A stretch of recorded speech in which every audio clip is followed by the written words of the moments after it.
Right, so the first question in the SAC is asking us what is m. So if 7m equals 7m plus 11 is negative 24, what does m equal? So that means we're trying to make m by itself. So the equation is 7m plus 11 equals negative 24. Make m by itself. So that means we're going to get rid of the 7 and the 11. When you get a question like this, get rid of the number by itself first. That is a plus 11. Here it becomes minus 11. So you're left with 7m equals negative 20. Oh, let's solve that now. Negative 24 minus 11 equals negative 5. Negative 35. Okay, negative 35. Now isolate that m by getting rid of that 7. This is a times by 7, so here it's going to be divided by 7. Therefore, m should equal negative 5, which is there. Alright, so that's the first question. Second question, the solution to this. Again, what this is saying is figure out what n is. Okay, when you get a question like this, always work out the brackets first.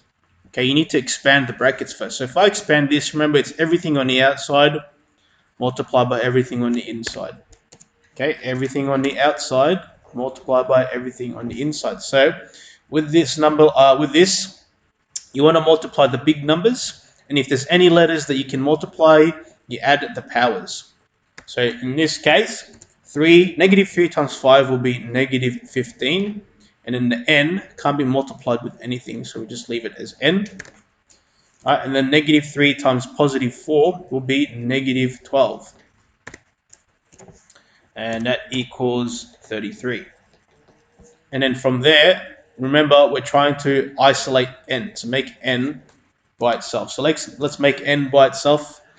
In that case, we need to move the 12, negative 12, and the negative 15. So if I move this negative 12, it's a negative 12, so if I move it here, it becomes plus 12. All right, so what you're left with is negative 15n equals 33 plus 12 equals 45. Okay, last one, isolate that n by getting rid of that negative 15. It's multiply by negative 15, so if I bring it here, it becomes divided by negative 15. Therefore, n equals 45 divided by negative 15, negative 3. And that should be the answer, that negative 3. All right, here, what is the y-intercept in the following equation? Remember, in an equation like this, the y equals mx plus c. The y-intercept is the number that is by itself, which is this number here. So in this case, y equals 3x plus 12. The y-intercept is 12. Or positive 12, I should say. So 12. Question 4, which of the following equations shows, for this equation, okay, which is written in the form of y equals mx plus c. So with a question like this, you need to rearrange the equation, okay, so that it looks like this, y equals mx plus c. So what this is saying is you have to make y by itself. Okay, you got to make y by itself. Now I'm going to just mix this up a little bit and swap them around. By swapping them around, I'm already putting y on this side, okay, and x on this other side here. Now I haven't really changed anything. I've literally just switched them around. It's exactly the same thing, but I've just put y on this side already because it makes things easier for me. Next thing you do is now you have to isolate y, make y by itself. So if that's the case, I have to move this plus 6 and this multiply by 3. So this is a plus 6. If I move it to the other side, it becomes minus 6. So you're left with 3y equals 9x minus 6. Next thing is now you have to isolate that y.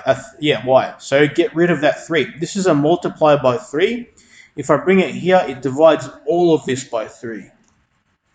Okay, so that means your final answer should be y equals, if you divide all of this by 3, 9x divided by 3 will give you 3x, and then negative 6 divided by 3 will give you 2. This is actually the same thing as, if you think about it, 9x over 3 minus 6 over 3. Okay, and if I simplified them, 9x divided by 3 gives you 3x. 6 divided by 3 gives you 2.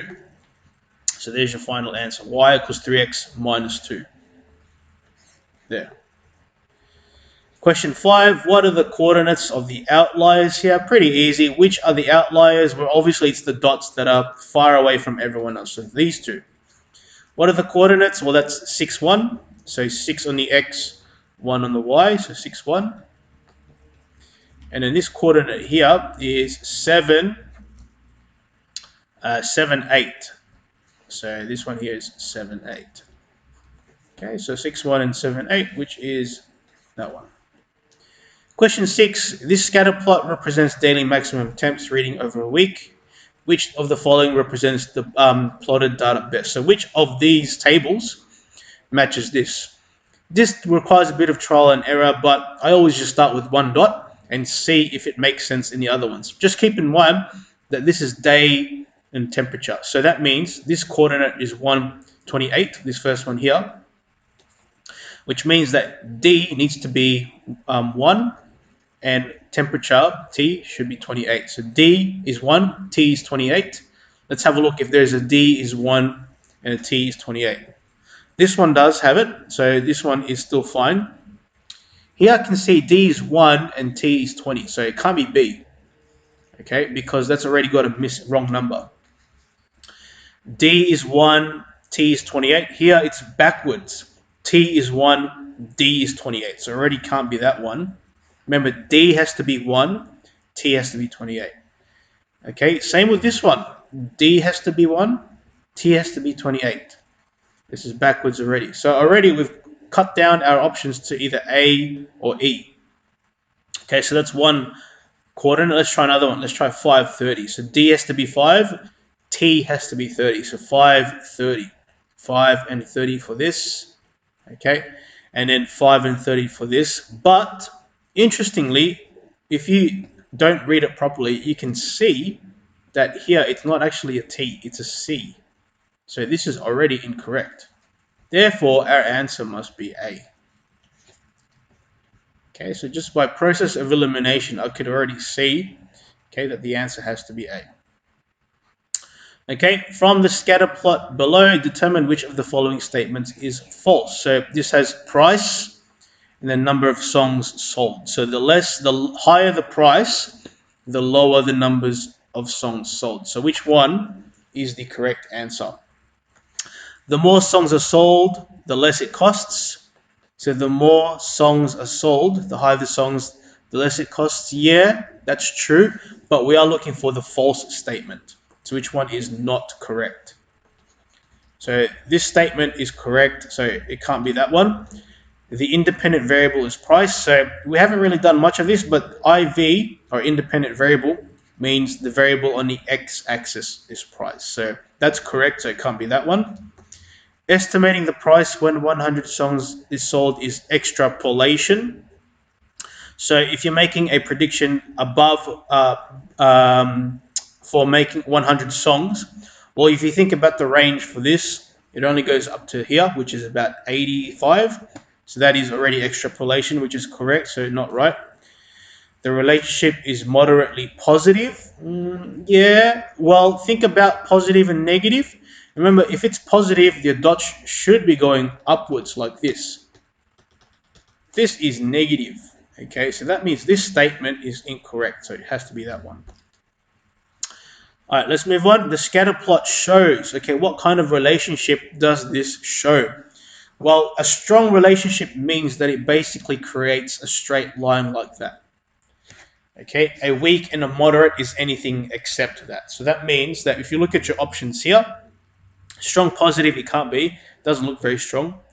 A moderate positive, possibly. Strong negative is incorrect because negative means it has to go down. Moderate negative, again, it has to go downwards if it's negative. So this is a positive and it's about moderate. So it is that one. No relationship is incorrect because you can see that there is a pattern there. It does follow a pattern.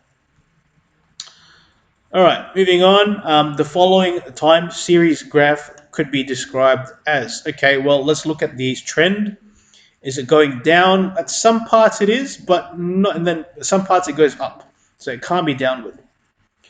Is it linear? It could be linear, but again, actually, is it non-linear? It probably is non-linear, but again, it doesn't really go downward. It kind of stays in this range here. Is it upward? No, it doesn't go up. Is it upward linear? Not really. It's mainly stationary, meaning it kind of just stays in one spot here. Okay, so it's stationary. Okay, now this question was tricky. I don't think anybody got this one right, but yeah, this is a hard one. All right, so Adele invests some money in a simple savings account. We haven't really done, you know what? I might actually skip this one, guys, because we didn't really do much of that. And in the interest of time as well. Let's do this one. A line is given by the equation 3y equals 4x minus 9. Find the y-intercept coordinate. So a lot of people actually found the y-intercept and wrote -3 for this. Correct, and I gave you the mark for it, but it is asking for the coordinate. Okay, now in order to find the y-intercept, all you're going to do for this is change x to 0. So when you rewrite your equation, 3y equals 4x minus 9, change x to 0. So it's going to be 3y equals 4 times 0 minus 9. So solving that, 3y equals 4 times 0 is 0, so it leaves you with nothing, and you just left the -9. This is a 3 times y. Get rid of that 3. It becomes divided on this side, so it's divided by 3. Therefore, y is -3. Now it's asking for the coordinate. Okay, so that means what is the x and y coordinate? Well, remember, I changed x to 0, so it has to be 0, and the y we found was -3. So there's your coordinate, 0, -3. Same case now with this, but instead of changing y to 0, x to 0, we change y to 0. So remember your formula was, I've forgotten it already, 3y equals 4x minus 9. And here we're trying to find the x-intercept. Okay, so we're going to change y to 0 here. So it's going to be 3 times 0 equals 4x minus 9. Okay, so let's solve that. 3 times 0 leaves you with nothing, so you got 0 equals 4x minus 9. You want to isolate the x, make it by itself, so let's move this minus 9. Here it becomes plus 9, so you're left with 9 equals 4x. Okay, next is now get rid of that 4 because you want to make x by itself. This is a multiplied by 4. Here it becomes divided by 4. So therefore x equals 9 over 4. Now some of you did get this, but again, we're looking for the coordinate. So in terms of the coordinate, you know that x is going to be 9 over 4. Okay, and y is going to be 0 because you changed y to 0. So that's the coordinate right there. Okay, question 13 is we're going to try and graph this. Now, apologies for this. This is actually a typo. It should be 4x. No one actually brought it up. Actually, no, some person did. I think it was Victor. So shout out to Victor for pointing that out. But it should be 3y minus 4x. 3y equals 4x minus 9. Next, what we got to do is graph this using the coordinates that we found. Okay, so graph it using the x and y coordinates that we found. So I've got a graph here. So that means using the intercepts we found. So we know that the y-intercept is going to be, what was it, -3. And the coordinate for this was 0, -3, right? And then the x-intercept is going to be 9 over 4. And the coordinate is 9 over 4, 0. So I just need to now plot that into my graph here. Okay, into this graph. So let me quickly do that. Okay, I might use whole numbers for this. So for this graph, on my x-axis, okay, I'm just going to go up by 1. So we go 1, 2, 3, 4, 5. We'll go up to 5 there, and then on our y-axis, we'll also go up to 5. So 1, 2, 3, 4, 5. Okay, and then also here you got your -1, I should put it on the bottom. -1, -2, -3. I'll just stop there because we don't actually need to go that far. And then same here, we'll go -1, -2, -3. Okay, now in terms of plotting this, look at your coordinates. I know that my y-intercept is -3, so I'm going to put my first dot on the y-axis at -3. And you know that the coordinate for that is 0, -3. My x-axis, I know the x-intercept is 9/4. Now, that's hard to put on this plot, but if you actually on your calculator put 9 divided by 4, so 9 divided by 4 gives you 2.25. So just look for 2.25 on your x-axis, which is about here. Okay, so there's my two dots. And then some people stopped there, but you actually needed to draw your line, guys. Don't forget to draw your line for this. Okay, so there's my graph for it. That's what it should have looked like. Okay, next one, what is the gradient of this line? Now, this one I think was a little bit unfair for me to put in because we haven't really done much of this. Okay, but the answer was 4/3 or 1.33. Now, in terms of working it out, the method that I would have used was this, the y2 minus y1 over x2 minus x1, but we haven't done this yet. So I'm going to leave this one and I'm let it be. Okay, but the answer was 4/3.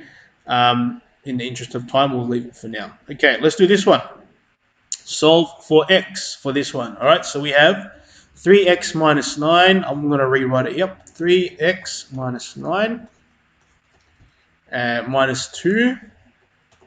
And then is it 3 plus 4x? Yep. Equals, and that equals 6 and then 2x minus 2. So 6, 2x minus 2. Okay, now I think maybe about half of you guys got this right. So well done on that. This wasn't an easy one. Okay, this one's a bit tricky.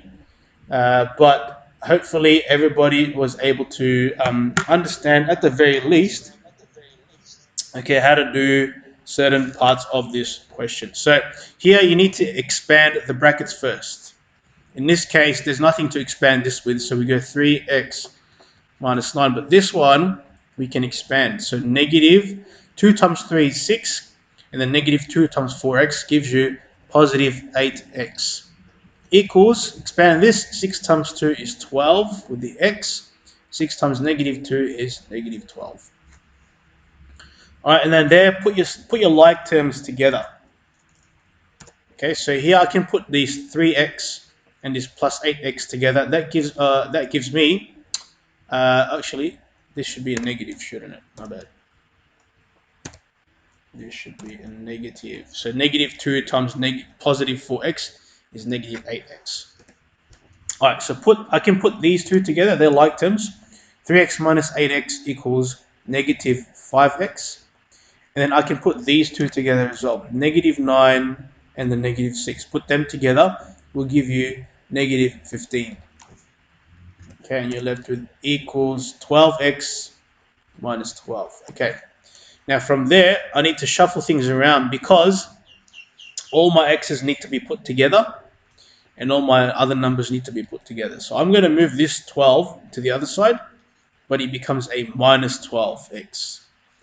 I'm going to move this 15 on the other side, but it becomes a plus 15. So what you're left with is negative 5x minus 12x equals negative 12 plus 15. Solving that gives you negative 17x equals negative, what's this? Oh, it equals 3. Okay, and then finally get rid of that 17 by moving it to the other side. It's a multiply, so here it becomes divided by. So your final answer is 3 over negative 17. Okay, that's it for that one.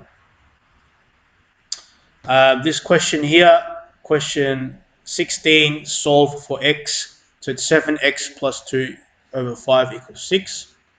So in this question, what you want to get rid of first is that times 5, divided by 5. Here it becomes multiplied by 5. So you're left with 7x plus 2 equals 6 by 5 is 30. Get rid of this plus 2. Okay, bring it to the other side. It becomes minus 2. So you're left with 7x equals 30 minus 2 is 28. Okay, and then you've got that 7 that you need to get rid of. So get rid of that 7. It is a multiply by 7. Here it becomes divided by 7. Therefore, x equals 4. Okay, I think we're nearly done. I've got this short answer and another one. So Silvertop taxi fare costs $4 flag fall and then 25 cents each kilometer. 1-3 cabs is $2 flag fall and then 50 cents for each kilometer. The equations are represented here. Okay, so this is Silvertop where it says, so you've got $4 at the start plus the 25 cents for every kilometer, and then 1-3 cabs is $2 at the start plus 50 cents per kilometer. D represents the distance traveled in kilometers and C is the cost. The two equations are graphed below. So there's a graph for them. Alice is catching a taxi home after a night out. She is 4 kilometers from home. Which company should she use? So which one is cheaper for her? Okay, if she's going to travel 4 kilometers from home, so she is about here.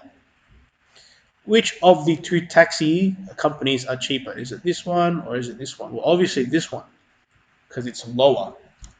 Okay, and that will cost her, what does that say there? Cost in dollars there is about $4.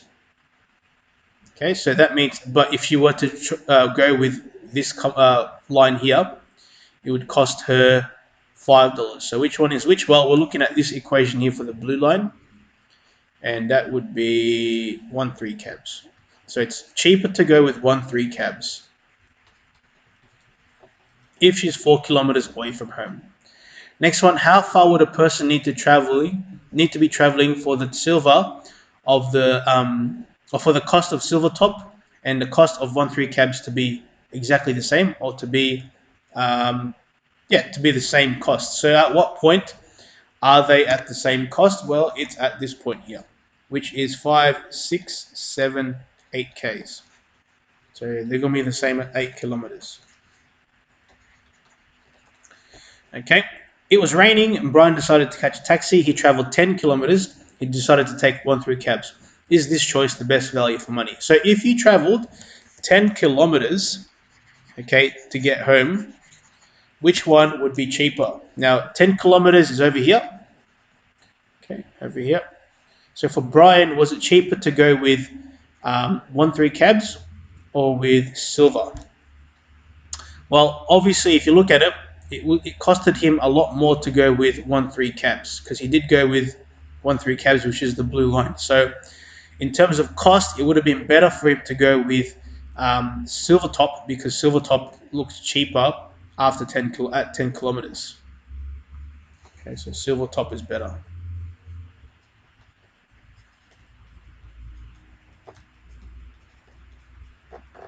Okay, it was cheaper. Okay, here, the average daily temperatures in July were recorded as below, as follows. Make sure we need to plot these in a time series graph. X-axis must be, so all of my axes should be labeled correctly and all points correctly plotted. Correct line connections must be shown. So some of you guys plotted this correctly, okay, but didn't label your graph. So you lost a mark on that. Some of you also plotted it correctly, but didn't join the dots. So you would have lost a mark on that as well. So let's plot this properly here. So you've got up to day 9. So 1, 2, 3, 4, 5, 6, 7, 8, 9.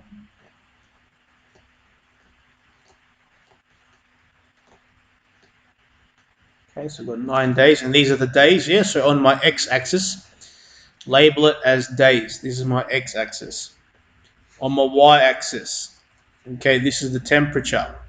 Okay, so the temperature here I can see starts at 18.2 and goes all the way up to 19.6. So what I will do here is, because it starts at 18, it skips everything from 0 to 18, so I need to add a break. So I'm going to add a break here, showing that I'm skipping all these numbers up to 18 degrees. So I'm going to go up to 18, and I might count up by 2's for this, okay, to get up to 19.6. So let's count up by 2's, 18, 18.2, 0.4, 0.6, 0.8, 19, 19.2, 4, 6, 8. And we'll go up to 20 degrees. So 18.2, 0.4, 0.6, 0.8, 19, 19.2. Now it's important that you actually do it up to scale as well, guys, because if you don't, your graph is going to look wonky. Okay, so there's my scale and my proper graph. Now here you need to label this as temp. Remember, you need to label your axes. So day 1 is 19.6, so let's plot that. 19.6 for day 1, which is there. Day 2 was 19.4, okay. So 19.4 for day 2, which is about here. Day 3 is 19, so we can see the trend here is going down, so this is 19. Day 4, 18.9. So 18.9, well, if that's 18.8, 18.9 is just above it. Day 5, 18.6. 18.6 is about here. So I'm lining them up with these lines here, guys. That's 18.6. Day 6 is 18.6 as well. So that stays stationary there. Day 7, 18.7. Ooh, the temperature goes up a little bit. So about here. Day 8 is 18.5 and day 9 is 18.2. So 18.5 is about here, and day 9 is 18.2. So from there, you need to make sure that you actually join your dots. Okay, don't just leave it as a graph like this. Join your dots. Only for time series graph though, yeah? Only join your dots when it's a time series graph. Okay, remember, keep that in mind. Now the next part is comment on the trend. Now a lot of people are putting negative or negative or strong, negative, moderate. This is not asking for the relationship between the variables. It's asking for you to comment on the trend. And all you have to do is say it's a decreasing trend because it's going down. So if you mention decreasing trend or going down, I would have given you the mark for it. When it comes to negative correlation or negative strong, that's when we're talking about the correlation. Okay, but in this case, it's asking for the trend. It's different. Okay. All right, last question here is the table below shows the average time spent exercising per day and the average number of hours of sleep for 8 individuals. Using the time spent exercising on the x-axis and the time spent asleep on the y-axis, draw a scatter plot for the following data and then draw a line of best fit. So it says here on the x-axis we have to put exercising. So that means on this axis already it's exercising. And on the y-axis we have to put the hours of sleep. So sleep. Oops, let's make some more space here. Okay, and then we need to draw a scatter plot for this. Now, some people actually drew this a bit funnily because they didn't do the breaks like this. I saw a graph that looked like this. Okay, it looked like this. Okay, technically not right or not wrong, but it would have been better if you'd just drawn a break and skipped a bunch of these numbers here. Okay, you can skip those numbers by drawing a break. So when you do this graph, just have a look at the numbers and where they range. So in terms of exercising, you can see that it goes from 0 all the way up to 2. So you can actually start from 0 here and go up to 2. That's fine. But it does use decimals, yes? So let's use that. So from 0 all the way up to 2. So that's 1, that's 2, and I'm going to put my decimals in between. So 0.25, 0.5, and then 0.75. And then we're going to go 1.25, 1.5, and then 1.75. That's my x-axis, exercise. Now for sleep, you can see that it doesn't start at 0, but it starts at 5 and goes up to 8. So you can actually do a break here and say that you're going to start at 5 and go all the way up to 8. So we'll go from 5, 6, 7, 8. And this would have been a lot clearer if you did it this way. All right, so now let's plot this.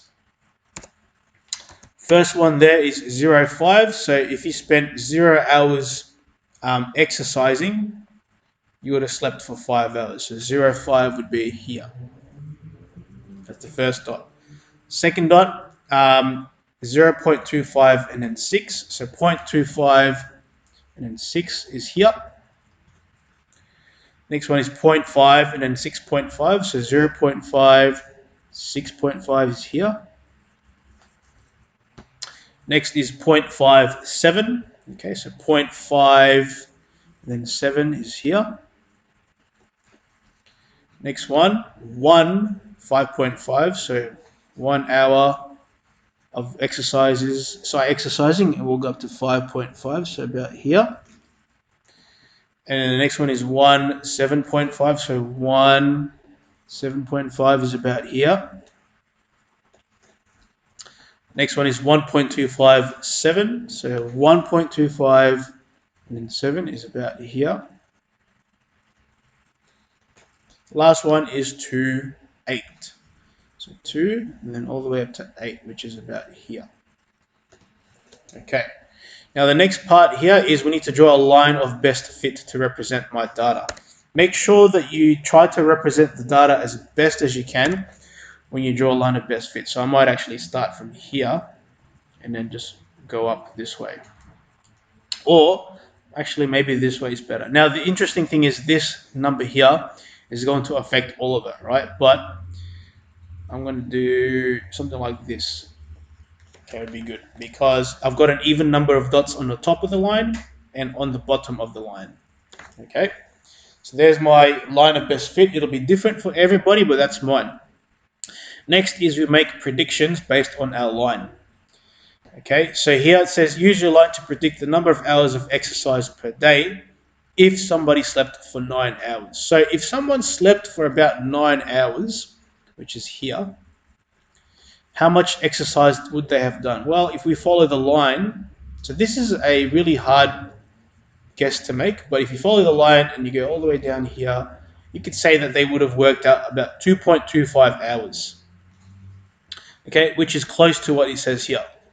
And the reason why I would have accepted a lot of answers for this is obviously everyone's line of best fit is going to be different. Okay, so that means that your line of best fit will affect what you have here, but the average answer was 2.2. If you did anything close to that, I would have given you the mark for it. Okay, use your line of best fit to predict the number of hours of sleep per night. That might relate to an average 0.5 hours of exercise per day. So if you exercise 0.5 hours a day, how much sleep would you get? So if you if you exercised 5 hours, which is 0.5 hours, okay, how much would you sleep? Which is about here. So it's about 6.5, around that mark. And this here says 6.2.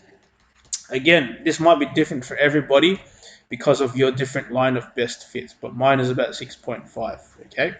So if you had anything close to 6.2, that would also be correct.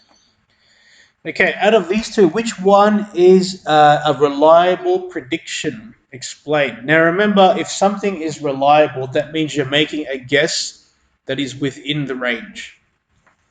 Now if you look at these two, if you look at these two predictions, one of them is within the range and one is outside. And the one that's within the range is this prediction.